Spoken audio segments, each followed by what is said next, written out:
Hulikam sa Valenzuela ang pagsabog ng liquefied petroleum gas sa isang residential area. 3 ang sugatan, kabilang ang isang senior citizen.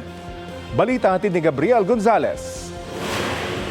Bandang alas 9 ng umaga kahapon, binulabog ng pagsabog ang residential area sa Santol Street sa barangay Bagbagin, Valenzuela. Sa lakas ng pagsabog, natumba ang motorsiklo sa tapat ng bahay at tumila po naman ang maraming gamit. Maya-maya, maririnig ang sigawan at naglabasan naman ng ilang residente. Ang sanhi ng malakas sa pagsabog, LPG. Nalapnos ang iba't ibang bahagi ng katawan ng magkapatid na residente sa apartment at kanilang senior citizen na tatay na may sakit sa puso. Nakita ko po yung bayaw ko.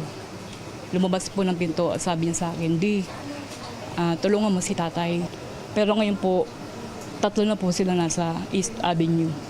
Naka-ano po sila.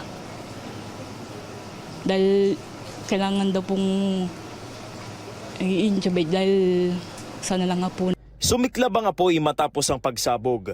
Rumesponde ang mga tauhan ng barangay at bumbero. Nabutan namin doon mga nagpapanik na tao. Pinasok ko lang po kahit malakas ang usok. Tapos ako binubomba. Damay ang appliances at iba pang gamit sa bahay. Kinukwento po sa atin nung kaanak ng mga biktima na yung LPG daw po ay nakalagay doon banda sa may lababo. Posibleng nagluluto raw po yung kanilang kaanak nung bigla po itong sumabog. Sa lakas po ng pagsabog, pati po yung katapat na bahay ng apartment ay nadamay. Ito pong grills na ito na originally nakalagay dito, natanggal. Yung bintana, kisame, ito.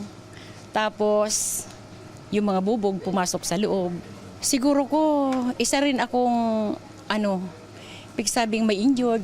Hinala ng mga otoridad, posibleng may leak sa LPG na siyang naging mitsa ng apoy at pagsabog. Patuloy ang investigasyon ng mga otoridad habang nagpapagaling sa ospital ang mga biktima. Humingi naman ng tulong ang mga kaanak ng mga biktima. Gabriel Gonzalez, nagbabalita para sa GMA News.